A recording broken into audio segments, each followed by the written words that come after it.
इस देश के संविधान के निर्माता परम पूज्य बाबा साहब बाम से BS4 बहुजन समाज पार्टी के संस्थापक माननीय मसीहा श्री कांशीराम साहब, बहुजन समाज जनने अन्य सभी संत गुरुओं महापुरुषों को नमन करते हुए आज जनपद लखनऊ विधानसभा मलिहाबाद के 1 सेक्टर और 4 बूथों की बैठक ये संपन्न हो रही है। और इस बैठक की अध्यक्षता बहुत ही सीनियर नेता विधान परिषद रहे मुख्यमंडल कोऑर्डिनेटर माननीय भीमराव अंबेडकर जी, मुख्यमंडल प्रभारी माननीय अशोक गौतम जी, मुख्यमंडल प्रभारी माननीय रामनाथ रावत जी, मुख्यमंडल प्रभारी माननीय डॉक्टर सुशील कुमार मुन्ना जी, माननीय शैलेंद्र सिंह गौतम जी मंडल प्रभारी, कमलेश गौतम जी मंडल प्रभारी, माननीय जिलाध्यक्ष संचालन कर रहे जिलाध्यक्ष शैलेंद्र कुमार जी, भाई यूसुफ काजी जी मंडल संयोजक, अजहार खां साहब, आलोक वर्मा जी मंडल संयोजक, अब्दुल खालिद उर्फ गुड्डू जी चेयरमैन प्रत्याशी, कालीचरण जी पूर्व सदस्य। सम्मानित साथियों, ये बहुत बड़ी सूची है। जो भी साथी यहाँ मौजूद हैं, चाहे इधर मंच पे हैं, चाहे इधर सामने हैं, सभी साथियों का मैं अपनी तरफ से बहुत बहुत हार्दिक स्वागत अभिनंदन वंदन करते हैं।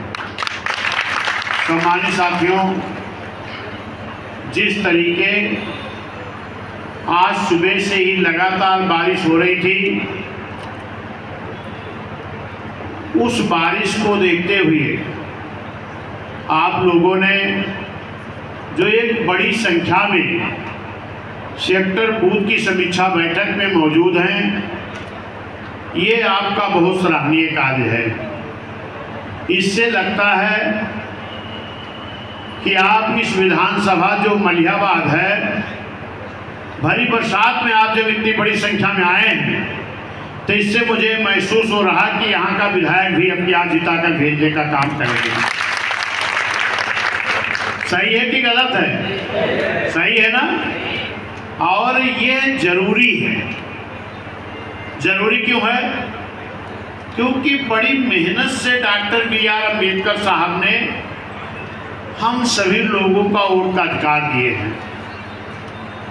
वरना जब वोट देने की समीक्षा हो रही थी, पंचायत हो रही थी, तो उस वक्त जितने लोग कमेटी में थे वो चाहते थे कि वोट का अधिकार उसको दिया जाए जो स्नातक शिक्षा ग्रहण किया। वोट का अधिकार उसको दिया जाए जो बड़ी लगान जमा करता हो। वोट का अधिकार उसको दिया जाए जो जिम्मेदार हो, राजे रजवाड़े हो।